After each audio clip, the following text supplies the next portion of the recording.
Rodrigo. ¿Sí? Gastón. Gastón. ¿Querías hablar? Rodrigo eres tú. Universidad del Biobío, ya. Bueno, en realidad quería hacer cita a ciertas frases que escuché y entregar también una explicación un poco técnica de cierto error conceptual que se está teniendo con respecto a lo que, bueno, no tanto calidad de educación, sino cómo se distingue hoy la calidad de educación. Quería consultar cuál es el proyecto educativo país que existe hoy en Chile. Creo que eso está ausente y es una deuda que está pendiente hace bastantes años. No existe proyecto educativo país. No sabemos ni siquiera lo que queremos, cómo queremos educar. El emplazamiento que hizo el compañero con respecto a la senadora von Baer creo que fue con todo respeto, y en cuanto al tono en que lo dijo, lamentablemente cuesta mucho y nos cuesta mucho a nosotros hablar con serenidad cuando nuestros compañeros se están muriendo de hambre, cuando nuestros compañeros en Temuco son llevados al campo y golpeados brutalmente por las fuerzas de orden pública. Claramente a nosotros nos cuesta hablar con serenidad cuando nuestros compañeros claman justicia, ¿cierto? Y exigen hoy lo que a oídos sordos, ¿cierto?, el gobierno nos está negando, que es una educación gratuita y garantizada por el Estado. Cuando el senador plantea que la democracia, ¿cierto?, es el acto, así como planteó un expresidente de la República, el acto de, ¿cierto?, tomar un papel y marcar un voto, ¿cierto? Pienso que ahí en ese momento los estudiantes secundarios, cuando empiezan a echar de menos tal vez esa hora de historia que se les robaron. Porque creo que es un concepto o entender de manera muy primitiva la democracia. En cuanto a las propuestas de discusión, de la concertación, como plantea yo, tal vez no da lugar discutirla acá, pero sí creo que hay que dar a entender de que hoy la ciudadanía ha mostrado y ha sido clara de que hay una desconfianza con respecto a la clase política, y esa clase política es tanto la alianza como la concertación. ¿Por qué desconfianza? Sí, porque alguna vez legislaron el crédito con aval del Estado, la ley de financiamiento compartido, y también se burlaron, entendiendo que nosotros somos aquellas generaciones que también estuvimos el año 2006 luchando por una educación pública gratuita y de calidad, se burlaron poniéndonos más encima una sostenedora, ¿cierto?, de colegios como ministra de Educación, y así como también hoy nos ponen o nos pusieron a un dueño de una universidad privada como ministro de Educación. Es paradójico. En cuanto a la ley de aseguramiento de la calidad, es paradójico también que dentro del marco que se va a discutir no se menciona a la familia. Hoy está comprobado que dentro del rendimiento de un alumno, de un estudiante, hay una varianza, ¿cierto?, que explica rendimiento, que habla de el origen, la familia, ¿cierto?, y de la institución. Hoy la institución explica entre un 30 y un 10% del rendimiento de un estudiante.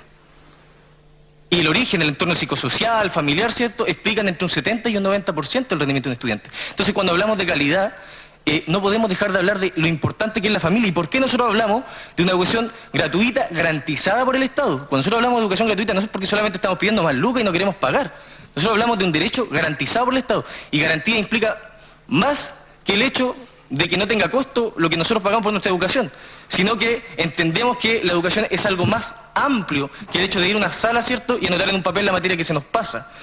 Ese es un tipo de educación, y hoy la LGE precisamente habla de la educación no formal e informal, pero qué pena, no están garantizadas constitucionalmente.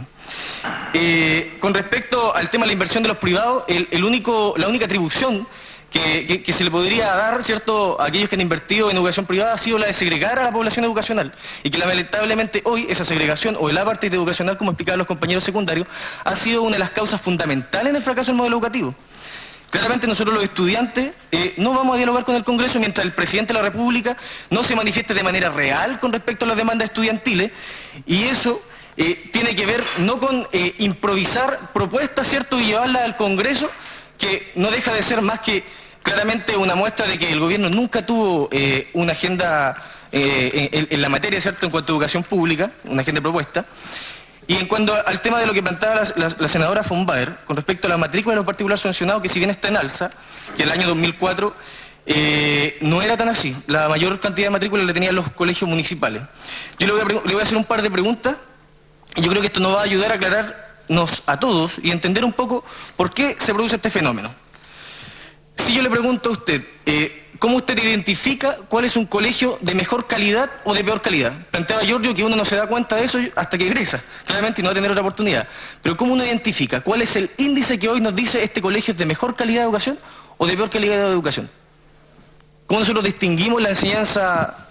Creo que es un elemento básico a manejar, entender de cómo nosotros hoy miramos, ¿cierto?, y distinguimos cuáles son los mejores colegios. ¿Tiene alguna respuesta al respecto? ¿Cómo nosotros distinguimos qué colegio es mejor o cuál es peor? ¿El CIMSE?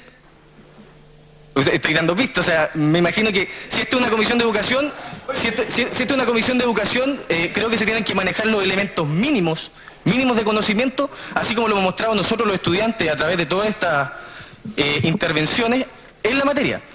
Hoy la opinión pública juzga a los colegios, ¿cierto?, de mejor o menor calidad, identificándolos de acuerdo a los resultados que tienen en la prueba CIMSE. Hoy se ha demostrado que los resultados de las pruebas estandarizadas en Chile tienen correlación 1 con el factor socioeconómico. Eso quiere decir que el CIMSE hoy no muestra la calidad del colegio o la institución. Si yo, por ejemplo, o un estudiante común y corriente, hijo de profesionales, llega a primero básico, supongamos que la prueba se hiciera en primero básico. Esto es para desvalidar totalmente el CIMSE y la PSU. Supongamos la prueba se hiciera en primero básico.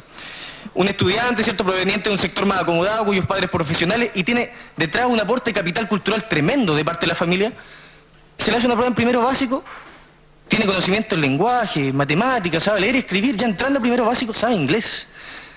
Claramente ese estudiante va a tener mejor resultado en la prueba. Ahora, aquel estudiante, hijo de padres alcohólicos, tal vez drogadictos, sometido en la vulnerabilidad, marginados porque así muchos lo quisieron, si le hace la misma prueba es muy probable que los resultados que tenga no van a ser favorables y van a dar reflejo que la institución educacional a la cual pertenece es deficiente.